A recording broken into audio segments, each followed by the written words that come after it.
Welcome to Prachi Academy YouTube channel. आशा करते हैं आप लोगों की पढ़ाई लिखाई अच्छी चल रही है, साथ ही साथ आप बोर्ड एग्जाम की भी तैयारी जोर शोर से कर रहे होंगे। पिछले क्लास में हम लोगों ने रिफ्रैक्शन ऑफ लाइट और लॉ ऑफ रिफ्रैक्शन का डिटेल से स्टडी किए थे। इसमें से आप सभी स्टूडेंट्स का बहुत सारा प्यार मिला, उसके लिए सभी स्टूडेंट्स को थैंक्स। और जो स्टूडेंट इस चैनल में नए हैं, इस चैनल को सपोर्ट करने के लिए चैनल को सब्सक्राइब और वीडियो को लाइक कर दीजिए। चलिए टॉपिक को हम लोग कंटिन्यू करते हैं। उसके बाद जो लॉ ऑफ रिफ्रैक्शन के बाद जो अगला पॉइंट आता है मेरे भाई, वो रिफ्रैक्टिव इंडेक्स आता है। तो रिफ्रैक्टिव इंडेक्स को आसान भाषा में ये समझ सकते हैं कि मान लीजिए दो मीडियम है, इधर एयर है, इधर वाटर है। तो अगर एयर से वाटर में कोई लाइट आ रहा है तो एयर का जो वेलोसिटी होगा उसको नोट कर लीजिए और वाटर में जो लाइट का वेलोसिटी है उसको नोट कर लीजिए, दोनों को डिवाइड कर दीजिए। तो जो वैल्यू आएगा वो वैल्यू वाटर का रिफ्रैक्टिव इंडेक्स होगा किसके रिस्पेक्ट में, एयर के रिस्पेक्ट में। तो यहां पर वही चीज आपको बताना चाह रहे हैं रिफ्रैक्टिव इंडेक्स में, डेफिनेशन में ध्यान दीजिएगा। The ratio of velocity of light in vacuum and velocity of light in medium is called refractive index of that medium। तो उस मीडियम का क्या कहलाएगा, ये रिफ्रैक्टिव इंडेक्स कहलाएगा। तो म्यू इक्वल्स टू हो जाएगा velocity of light in vacuum divided by velocity of light in medium. तो यहाँ पे ध्यान दीजिएगा, वैक्यूम में जो लाइट का वेलोसिटी होता है 3 × 10⁸ मीटर पर सेकेंड होता है, जिसको वेलोसिटी ऑफ लाइट कहते हैं c। अब मान लीजिए वाटर का निकालना है तो वेलोसिटी ऑफ वाटर जो होता है 2.25 × 10⁸ मीटर पर सेकेंड होता है। तो ये डिवाइडेड बाय ये कर देंगे तो वाटर का रिफ्रैक्टिव इंडेक्स निकल जाएगा। अगर ग्लास का निकालना है तो Vg का वेलोसिटी होता है 2 × 10⁸ मीटर पर सेकेंड। तो ये डिवाइडेड बाय ये अगर करते हैं तो हमारा ग्लास का रिफ्रैक्टिव इंडेक्स निकल जाएगा किसके रिस्पेक्ट में, वैक्यूम के रिस्पेक्ट में। तो इस तरह से हम लोग रिफ्रैक्टिव इंडेक्स निकालते हैं। तो याद रखिएगा ये जो C जो है आपका, ये velocity of light in vacuum है, VW वेलोसिटी ऑफ वाटर है लाइट का, और ये velocity of light in glass में लाइट का वेलोसिटी ये होता है। इसके बाद नेक्स्ट पॉइंट आता है मेरे भाई प्रिंसिपल ऑफ रिवर्सिबिलिटी। तो प्रिंसिपल ऑफ रिवर्सिबिलिटी को समझने के लिए सबसे पहले आप दो मीडियम लीजिए, ऊपर आप एयर ले लीजिए, नीचे आप ग्लास या वाटर कोई भी एक डेंसर मीडियम, मतलब एयर और डेंसर दो मीडियम लेना है आपको, ठीक है। तो पिछले क्लास में आपको मैंने बताया था कि अगर लाइट रे रेयर टू डेंसर जाता है तो जो रिफ्रैक्टेड रे होता है वो बेंड टुवर्ड्स द नॉर्मल होता है, और अगर लाइट रे डेंसर टू रेयर जाता है तो रिफ्रैक्टेड रे जो होता है अवे फ्रॉम द नॉर्मल होता है। तो यहाँ पे ध्यान दीजिए, हम लोग रेयर टू डेंसर का एक फिगर बनाए हुए हैं। तो यहाँ पर देखिए एक इंसिडेंट लाइट रे आया, पॉइंट ऑफ इंसिडेंट पर टकराया, टकराने के बाद रेयर टू डेंसर आया। तो एक्चुअली में इसका पाथ ये था, तो टुवर्ड द नॉर्मल हुआ और इधर जा रहा था। तो यहाँ पर हम एक प्लेन मिरर लगा दिए हैं। यहाँ पर क्या लगाए हैं, प्लेन मिरर लगाए हैं जो 90 डिग्री का एंगल बनाता है।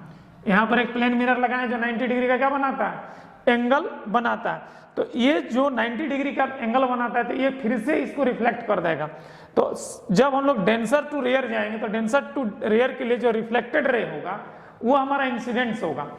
चूंकि इसका पाथ इधर निकल जाएगा ऐसे, तो चूंकि डेंसर टू रेयर जा रहा है तो ये अवे फ्रॉम द नॉर्मल होगा।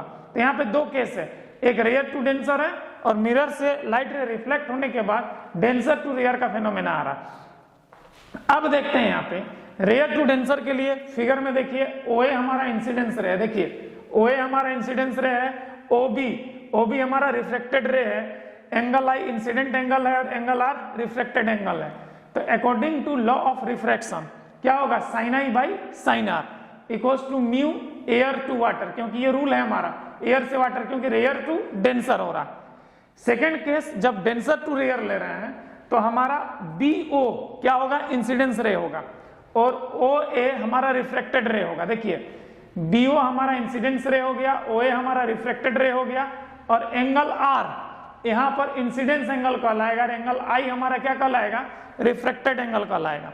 तो law of refraction sine I बटा sine R, sorry sine R बटा sine I, angle of incident बटा angle of refraction sine angle के साथ इक्वल्स टू म्यू, म्यू क्या हो रहा है, वाटर टू एयर हो रहा है, ये इक्वेशन 2 हो गया।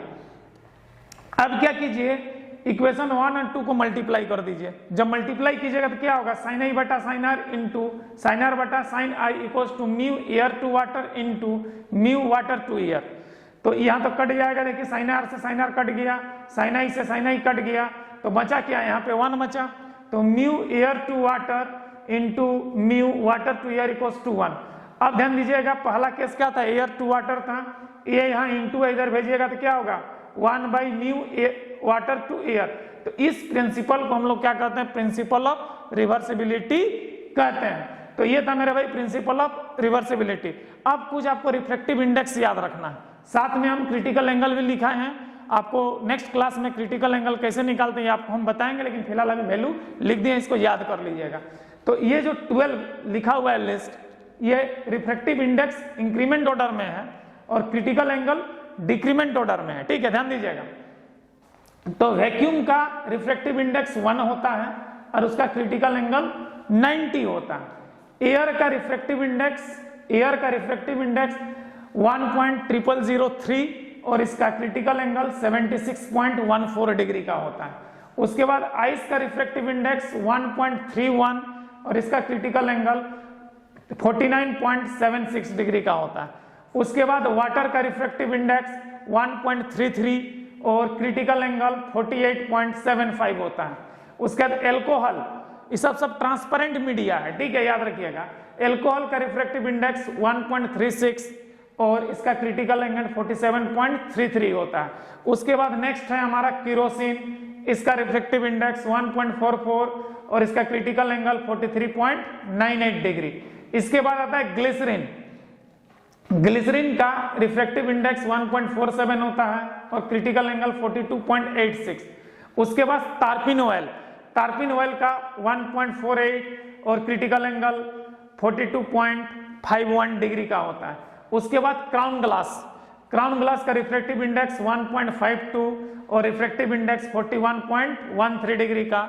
उसके बाद हमारा कार्बन डाइसल्फाइड CS2, इसका रिफ्रैक्टिव इंडेक्स 1.63 और इसका क्रिटिकल एंगल 37.84 डिग्री। इसके बाद होता है फ्लिंट ग्लास, इसका रिफ्रैक्टिव इंडेक्स 1.65 और क्रिटिकल एंगल 37.70 डिग्री का। और लास्ट में आता है डायमंड। तो डायमंड का रिफ्रैक्टिव इंडेक्स जो होता है 2.42 और क्रिटिकल एंगल 24.2 डिग्री का होता है। तो यहां पर देख रहे हैं जैसे जैसे रिफ्रैक्टिव इंडेक्स बढ़ रहा है, क्रिटिकल एंगल का वैल्यू क्या होता है, घटते जा रहा है। इसका मतलब क्रिटिकल एंगल जो होता है रेसिप्रोकल ऑफ क्या होता है, रिफ्रैक्टिव इंडेक्स होता है। तो यहां पर आपको आज मैंने बताया रिफ्रैक्टिव इंडेक्स का डेफिनेशन। अब बहुत सारा रिफ्रैक्टिव इंडेक्स, इसमें से 12 रिफ्रैक्टिव इंडेक्स और मीडियम होता है, लेकिन ये 12 मीडियम आपको याद रहना चाहिए डाटा के साथ, वरना बहुत दिक्कत होने वाला है, क्योंकि डाटा देता नहीं है, डायरेक्ट पूछता है। तो ये जो रिफ्रैक्टिव इंडेक्स वाला कॉलम है, इसको आप याद कर लीजिएगा 12 का, ठीक है।